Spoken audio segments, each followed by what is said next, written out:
So ఆ first day ఇందాక వీడియోలో చూపిస్తుంటే నేను మీలాగే ఇలా ఆడిటోరియంలో కూర్చొని ఎవరన్నా సెలబ్రిటీస్ కానీ ఎవరన్నా వచ్చి మా కల్చరల్ ఫెస్ట్కి అదంతా వస్తుంటే సెలబ్రిటీస్ అక్కడ లాస్ట్లో కూర్చొని గోల పెట్టేవాడిని.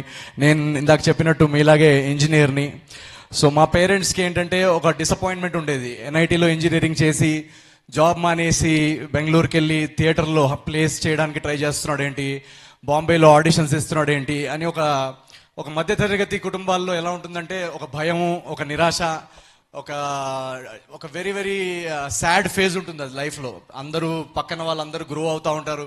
సో ఆ వీడియోలో మీరు ఆ కన్నీళ్ళు, ఆ డిసప్పాయింట్మెంట్, ఆ రిజెక్షన్, ఆ అమ్మ నాన్నతో జరిగే గొడవలు, సొసైటీతో మనం చేస్తున్న స్ట్రగుల్స్, బ్యాంక్లో అకౌంట్లో డబ్బులు లేకపోయే పీరియడ్, ఉండడానికి రూమ్ లేకపోవడం, ఎవరన్నా ఫ్రెండ్ని అడగాలంటే ఇబ్బందిగా ఉండడం, ఇవన్నీ ఆ వీడియోలో మీకు కనపడవు.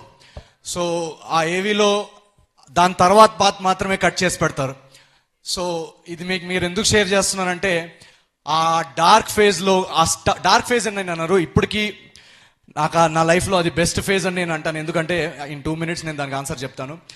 ఆ ఫేజ్లో ఎంత లో పాయింట్కి వెళ్ళినా ఒక చిన్న హోప్ ఉండాలి, మళ్ళీ నెక్స్ట్ డే లేచి ట్రై చేయాలి. ఆ హోప్ ఆ మూమెంట్లో నాకు ఎందుకు వచ్చిందో నాకు తెలియదు, కానీ ఈరోజు దానికి ఆన్సర్ మీ అందరు ఎనర్జీ, మీ అందరు ప్రేమ, అభిమానం చూస్తుంటే దానికి వెనకాలకి వెళ్ళి ఆలోచిస్తే ఒకవేళ నాకు ఈరోజు మీరు చూపించిన ప్రేమ, అభిమానం చూపించి మళ్ళీ నా లైఫ్ రివైండ్ చేసి నువ్వు మళ్ళీ అలాగే నథింగ్ నుంచి స్టార్ట్ చేసి మళ్ళీ కష్టపడితే నీకు ఓకేనా అంటే నేను మళ్ళీ ఓకే అని అంట. సో